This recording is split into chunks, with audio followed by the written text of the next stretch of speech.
Tere hommikust! Tere hommikust! Rander, ma kohe küsin alguses ära, kas sa soovid ise slaide jagada või jagame meie oma puldist? Kuidas mugavam oleks? Ma siin proovisin juba jagada, aga ma näen, et ma ei saa jagada, seega võite ka ise jagada. Aga siis teeme nii ja anna meile märku, kui peaksime slaidi vahetama. Aitäh! Jah.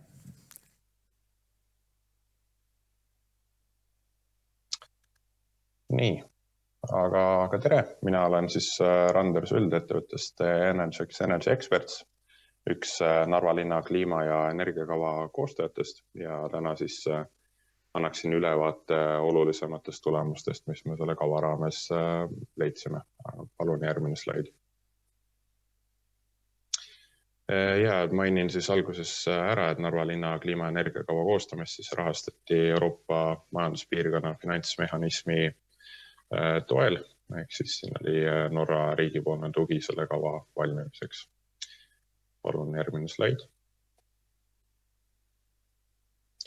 Ja kliima- ja energiakava eesmärkidest, et mis siis peamised eesmärgid on, miks seda kava üldse tegema hakati või ette võeti, et esimene siis on Narva linna valmiduse ja võime suurendamine, et kohaneda siis paremini kliimamuutuste mõjudega. Teiseks selline laiem eesmärk üle euroopaliselt saavutada 2050. aastaks kliimaneutraalsus. Ja siis koostatud kava sõnastabki visiooni ja siis strateegilised eesmärgid ja tegevused selle saavutamiseks ja vaatab seda kuni siis aastani 2035. Aga palun järgmine slaid. Ja Narva linna kliima- ja energiakava visioonist rääkides siis see haakub, kuna Narva linna enda visioon on, et Narva on roheline tänapäeval linn ida- ja lääne piiril, siis see sobitub väga hästi ka kliima- ja energiakava eesmärkidega ja sellest siis lähtusime kliima- ja energiakava koostamisel. Kui nüüd rääkida strateegilistest eesmärkidest, mis 2035. aastaks sai seatud, siis esimene selline suur eesmärk on vähendada siis süsihappegaasi heitkogust 40% võrra, võrreldes siis 2020. aastaga, mis sai võetud kliima- ja energiakava koostamisel lähteaastaks. Aga kohaliku omavalitsuse enda tegevustes siis kasutada munitsipaalsektoris kas ainult taastuvenergiat või siis kaugkütte soojust hoonete soojusega varustamisel. Siis lisaks suurendada lokaalset taastuvenergia tootmist ja tarbimist.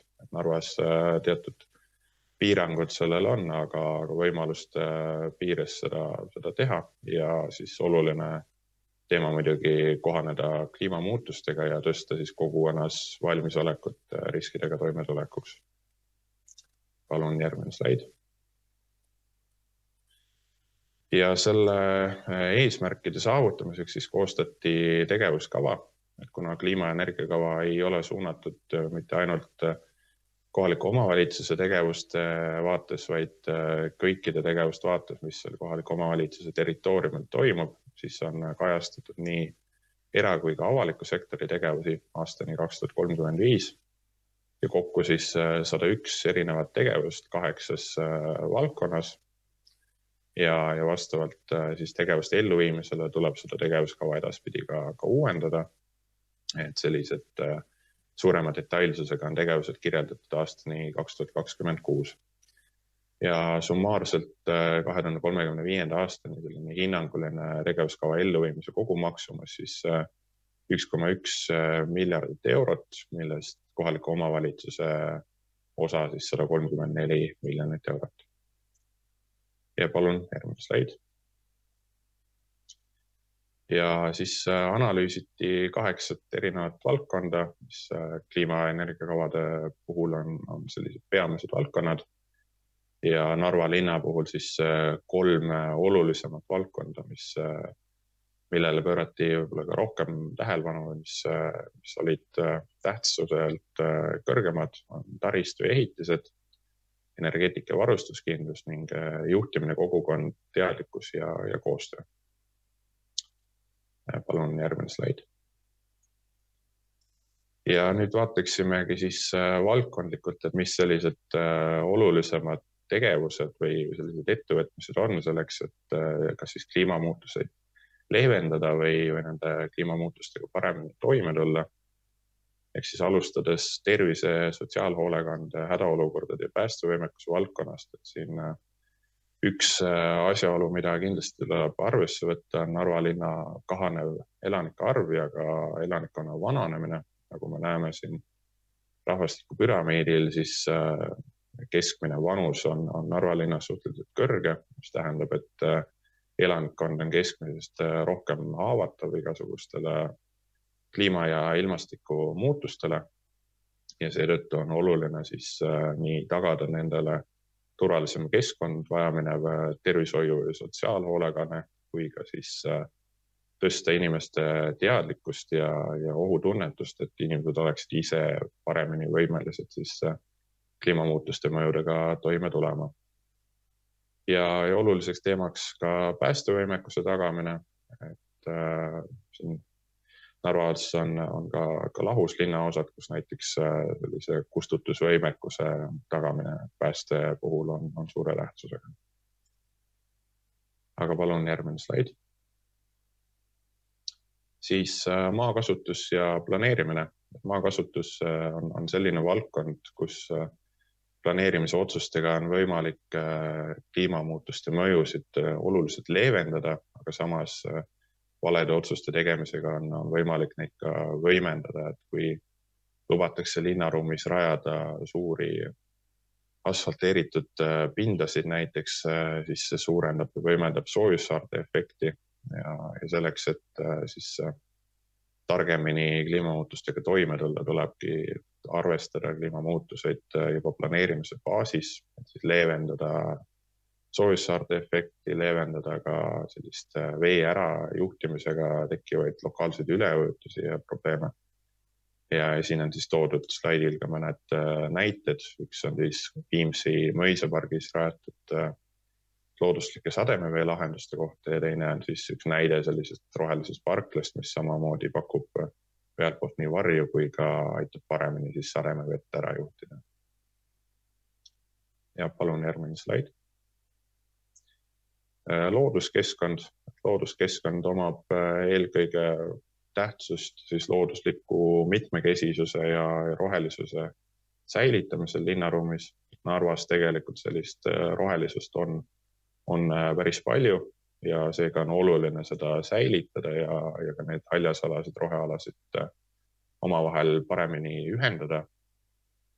Ja ruumides, kus siis hetkeseisuga võib-olla sellist rohelust nii väga palju ei ole, siis sinna on soovituslik luua ka selliseid väikseid ökosüsteeme, kas näiteks kogukonna aedasid või midagi taolist, et siis elurikkust suurendada. Ja seda saab järgida ka siis hoolduspõhimõtete puhul, et suveperioodil ei ole vaja igal pool tingimata muru niita nii palju, et platsid ära kõrbeksid, vaid läheneda sellele ka looduslähedasemalt. Ja palun järgmine slaid. Siis üks suur teema, mis samamoodi mõjutab edasist arengut, on majandus, sealhulgas siis keskkonnahoidlikud riigihanked, jäätmed ja ringmajandus. Majanduse puhul selline oluline teema on siis majanduskasvu lahtisidumine energia tarbimises. Et Narva puhul, nii nagu ka üldiselt Ida-Virumaal, siis majanduskasvu on vedanud suuresti tööstussektor ja seal siis sellise ressursitõhususe ja tootlikkuse suurendamine või suurema lisandväärtuse loomine on olulise tähtsusega selleks, et vähendada siis majanduse mõju keskkonnale ja kliimale.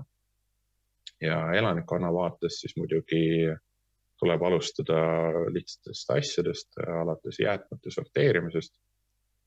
Ja Narvas siis üks oluline teema on ka biolagunevate jäätmete kohaliku ümbertöötlemise võimaluse võimekuse loomine, et neid ei oleks vaja transportida kuskile Tallinnasse või kaugele piirkonda, et on ka kohapeal võimalik neid töödelda, seeläbi vähendada siis transpordikulusid. Ja loomulikult kohalikul omavalitsusel on võimalik siin näidata eeskuju siis rohehangete läbiviimisega ja energiatõhususe ja keskkonnasäästlikkuse nõuete seadmisega hangetes. Ja siin on toodud siis ka üks näide sellisest kliima positiivsest tegevusest, võiks öelda, mis on siis Ragn-Sellsi planeeritav põlevkivituha ümbertöötlemise projekt, mille käigus on siis võimalik varasemate aastate jooksul kogunenud põlevkivituhka siduda CO2 ja toota siis sellest väärtuslikku ehitusmaterjali. Nii, palun järgmine slaid. Transpordi ja liikuvuse valdkonnas tuleb kindlasti arvestada erinevate kliimariskide mõjudega, mis põhjustavad ohtusid nii taristu vastupidavusele kui ka selle kasutatavusele. Näiteks üheks selliseks prognoositavaks kliimamuutuseks on sagedasem nulli ümbrune temperatuur, mis tähendab vahelduvat jäätumist, teegate kahjustamist, aga ka vahelduvat libedust. See on teema, millega on vaja kohaneda, suurendada sellist reageerimisvõimekust ja hooldusvõimekust. Aga selleks, et transpordi enda keskkonnamõju vähendada, muidugi tuleb soosida inimeste puhul siis jalgsi liikumist, rattaga liikumist, üldse selliste kergliikurite ja muude vahendite kasutamist, panustada ka ühistranspordi arengusse ja luua siis paremad võimalused taastuvate energiaallikate kasutamiseks transpordis. Ja palun järgmine slaid. Siis taristu ja ehitiste poolel Narvas on väga oluliseks energiasäästu võimaluse kohaks elamute rekonstrueerimine, kuna suurem osa korterelamutest on Narva linnas praeguse seisuga rekonstrueerimata, siis sealt on võimalik saavutada väga suur energiakasutuse vähenemine.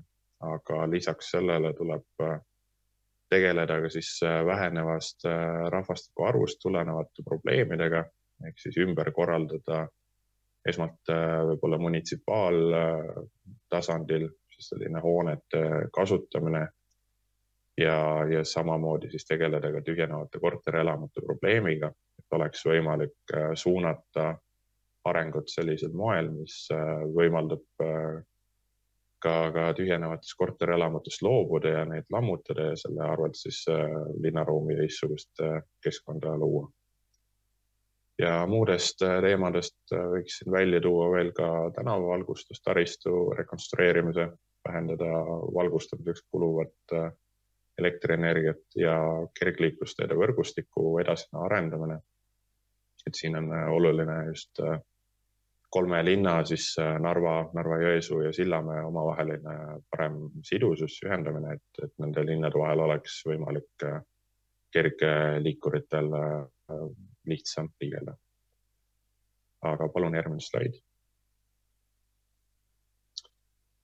Energeetika ja varustuskindlus, et siinkohal on võib öelda, et suurimaks teemaks siis Narva linna kaugkütte lahtisidumine põlevkivist, mis on siis õiglase ülemineku raames üheks eesmärgiks. Ja samamoodi siis ka kaugküttevõrgu rekonstrueerimine ja arendamine vastavalt siis muutustele linnaruumis ja vastavalt torustiku seisukorrale. Juba varem välja toodud taastuvenergia tootmisvõimsuste rajamine ja üks oluline teema siis elektrivarustuse poole pealt on elektri jaotusvõrgu optimeerimine ja rekonstrueerimine.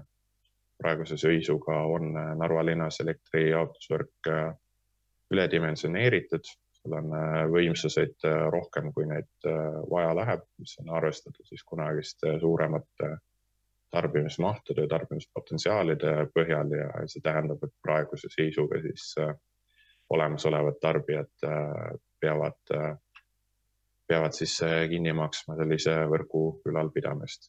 Et selleks, et elektrivõrku optimeerida, siis ongi vaja töötada välja selged suunised linna arengu osas ja selle põhjal saab juba võtta ette arendusi elektrivõrgus. Ja palun järgmine slaid.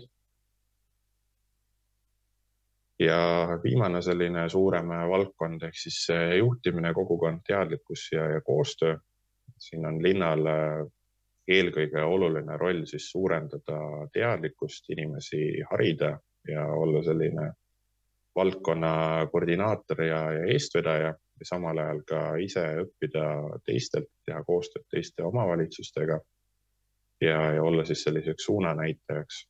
Ja nagu öeldud, siis see kava on mõeldud kogu kohalikule omavalitsusele, mitte ainult siis valla või linnavalitsusele endale, vaid ka elanikele, ettevõtetele, organisatsioonidele.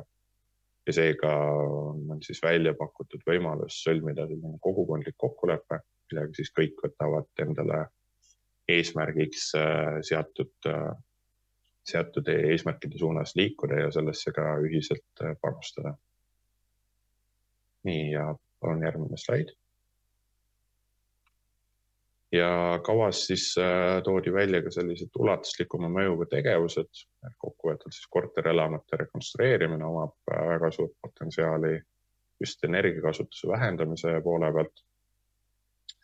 Siis kohaliku omavalitsuse enda tegevuste poolest munitsipaalhoonete kasutamisvajaduse hindamine ja rekonstrueerimine ja ka uute hoonete ehitamine, et siin on oluline ka koostöö riigiga, et praeguse seisuga Narvas on tulemas 2 riigiga koostöös rajatavat gümnaasiumit.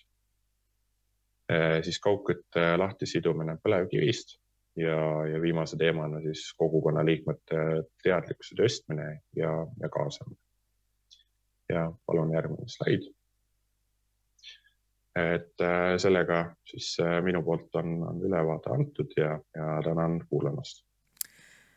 Aitäh, Rander Süld, selle ülevaate eest. Me läheme oma tänase kliima ja energia konverentsiga edasi. Meil kohe on järgmisena üles astumas tegelikult jätkuteemana selle kortermajade ja Target ja Helena programmi siis detailsem ülevaate annab meile Hardi Murula. Et aitäh veel kord Randerile.